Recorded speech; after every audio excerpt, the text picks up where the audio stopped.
আসসালামু আলাইকুম রহমতুল্লাহ। হিসাব অর্থ গণনা করা। আল্লাহ তাআলা বলেন, তিনি বিচার দিনের মালিক। সুতরাং যে দুনিয়াতে ভালো কাজ করেছে সে উত্তম প্রতিদান পাবে, আর যারা দুনিয়াতে আল্লাহর নাফরমানি করেছে তাকেও তার প্রতিদান দেওয়া হবে।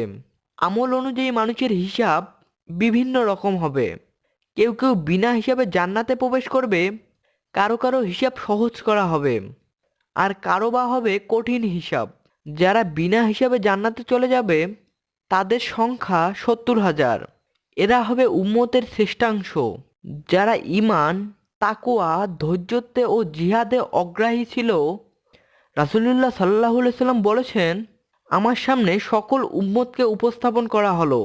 সেখানে আমার উম্মতকে দেখলাম, তাদের আধিক্য এবং মর্যাদা আমাকে মুগ্ধ করলো।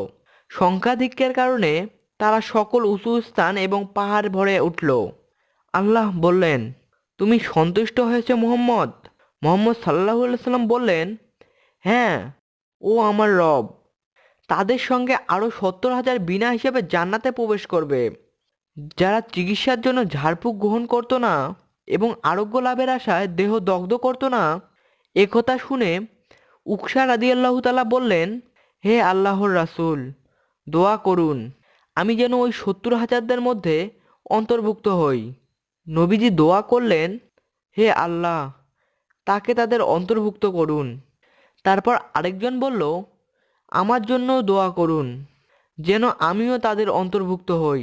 তখন রাসূলুল্লাহ সাল্লাল্লাহু আলাইহি সাল্লাম বললেন, উকশা তোমার আগে বলে ফেলেছে। মোট কথা এই 70,000 লোক বিনা হিসাবে জান্নাতে প্রবেশ করবে। তাদের কোনো হিসাব হবে না। অন্যদের মতো তাদের আমল সম্পর্কে জিজ্ঞাসা করা হবে না। ও আল্লাহ, আপনি আমাদেরকেও সেই দলের অন্তর্ভুক্ত করুন যাদের আল্লাহ হিসাব নেবেন না, ঠিকই, তবে কোনো রকম পর্যবেক্ষণ ছাড়াই অত্যন্ত সহজ হিসাব নিয়ে ছেড়ে দেবেন। আল্লাহ তাদের ক্ষমা করে দেবেন। নবী করিম সাল্লাল্লাহু আলাইহি সাল্লাম বলেন, নিশ্চয়ই আল্লাহ মুমিনের নিকটবর্তী হয়ে তাকে রহমতের ডানা দিয়ে ঢেকে বলবেন, তোমার কি অমুক অমুক গুনাহের কথা মনে আছে? সে বলবে, হ্যাঁ প্রতিপালক।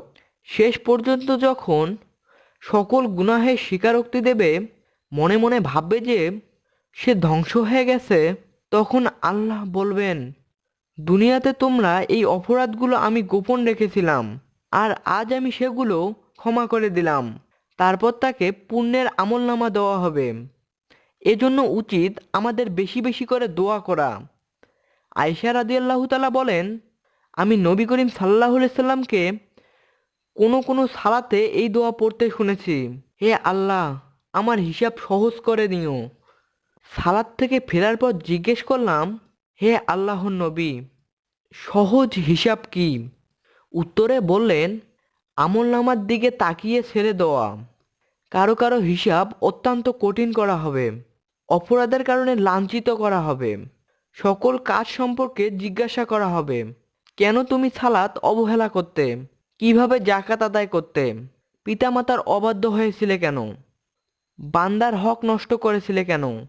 এসব প্রশ্ন যাদেরকে করা হবে তাদের শাস্তির সম্মুখীন করা হবে।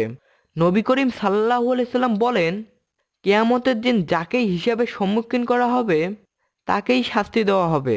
এই কথা শুনে আয়েশা রাদিয়াল্লাহু তাআলা বলেন, ও আল্লাহর রাসূল, আল্লাহ কি বলেননি যাকে তার আমলনামা ডান হাতে দেওয়া হবে তার হিসাব নিকাশ সহজ হয়ে যাবে?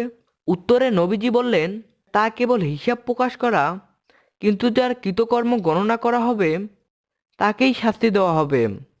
অতিরিক্ত গুনাহ করা, বড়ত্ব দেখানো, কিছু স্থায়ী অভ্যাস, নিয়তে গরমিল, এ সকল কারণে অনেকের হিসাব দীর্ঘ এবং কঠিন করা হবে। আবু হুরাইরা রাদিয়াল্লাহু তাআলা বলেন, আমি রাসূলুল্লাহ সাল্লাল্লাহু আলাইহি সাল্লামকে বলতে শুনেছি, কিয়ামতের দিন সর্বপ্রথম যার বিচার করা হবে সে হলো শহীদ। তাকে আনা হবে, তারপর তাকে আল্লাহর নিয়ামত রাজি জানানো হবে। সে তা স্বীকার করবে। আল্লাহ বলবেন, এত সব নিয়ামত পেয়ে তুমি কি আমল করেছো? সে বলবে, আমি আপনার জন্য যুদ্ধ করে শহীদ হয়েছি। আল্লাহ বলবেন, তুমি মিথ্যা বলছো, বরং তুমি যুদ্ধ করতে যেন তোমাকে সাহসী বীর বলা হয়, আর সেটা দুনিয়াতেই তোমাকে বলা হয়ে গেছে। তারপর তার ব্যাপারে নির্দেশ দেওয়া হবে। তাকে তার চেহারার উপর ভর করে টেনে ছিঁচড়ে জাহান্নামে নিক্ষেপ করা হবে। আরও এক ব্যক্তিকে, যে ইলম শিখেছে, শিক্ষা দিয়েছে এবং কোরআন তেলাওয়াত করেছে, তাকে আনা হবে। তারপর তাকে আল্লাহর নিয়ামত রাজি জানানো হবে। সে তা স্বীকার করবে। আল্লাহ বলবেন, এত সব নিয়ামত পেয়ে তুমি কি আমল করেছো? সে বলবে, আমি ইলম শিখেছি, শিক্ষা দিয়েছি ও আপনার জন্য কোরআন তেলাওয়াত করছি। আল্লাহ বলবেন, তুমি মিথ্যা বলছো। তুমি এজন্য শিখেছো যেন তোমাকে আলিম বলা হয়, কোরআন পড়েছো যেন তোমাকে কারি বলা হয়, আর দুনিয়াতে তোমাকে সেটা বলা হয়ে গেছে। তারপর তার ব্যাপারে নির্দেশ দেওয়া হবে। তাকে চেয়ারের উপর ভর করে টেনে ছিঁচড়ে জাহান্নামে নিক্ষেপ করা হবে। আরও এক ব্যক্তি, যাকে আল্লাহ সচ্ছলতা দিয়েছেন ও সকল প্রকার সম্পদ দান করেছেন, তাকে আনা হবে। তাকে আল্লাহর নিয়ামত রাজি জানানো হবে। সে তা স্বীকার করবে। আল্লাহ বলবেন, তুমি এত নিয়ামত পেয়ে কি আমল করেছো? সে বলবে, যত খাতে আপনি দান করতে বলেছেন, সকল খাতে আমি আপনার সন্তুষ্টির উদ্দেশ্যে দান করেছি। প্রতিপালক বলবেন, তুমি মিথ্যা বলছো। বরং তুমি এজন্য দান করতে যেন তোমাকে দানশীল বলা হয়, আর দুনিয়াতে তোমাকে সেটাই বলা হয়েছে। তারপর তার ব্যাপারে নির্দেশ দেওয়া হবে।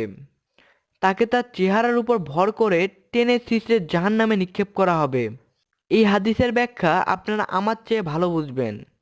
শুধুমাত্র একদল মুমিনকে আল্লাহর হিসাবের ঊর্ধ্বে রাখবেন, বিনা হিসাবে তাদেরকে জান্নাত দেবেন। ভিডিওর শুরুতেই আমরা বলেছি, আল্লাহর কাছে বেশি বেশি করে প্রার্থনা করুন, যাতে আল্লাহ আমাদের তাদের অন্তর্ভুক্ত করুক। আর সেসব মুমিন সম্পর্কে রাসূলুল্লাহ সাল্লাল্লাহু আলাইহি সাল্লাম বলেছেন, আমার উম্মত থেকে 70,000 লোক বিনা হিসাবে জান্নাতে প্রবেশ করবে। তারা হলো ওইসব লোক যারা চিকিৎসার উদ্দেশ্যে অন্যের কাছ থেকে ঝাড়ফুঁক চাইতো না। কিছু দেখে শুনে বা শুকে তাকে অশুভ লক্ষণ মনে করতো না। কেবল প্রতিপালকের উপরই তারা ভরসা করত। অপর বর্ণনায় প্রত্যেক হাজারের সাথে আরও 70,000 জান্নাতি। তো ভিউয়ার্স, এই ছিল আমাদের আজকের ভিডিও। ভিডিওটি যদি ভালো লেগে থাকে তাহলে অবশ্যই লাইক, শেয়ার এবং সাবস্ক্রাইব করতে ভুলবেন না। ধন্যবাদ।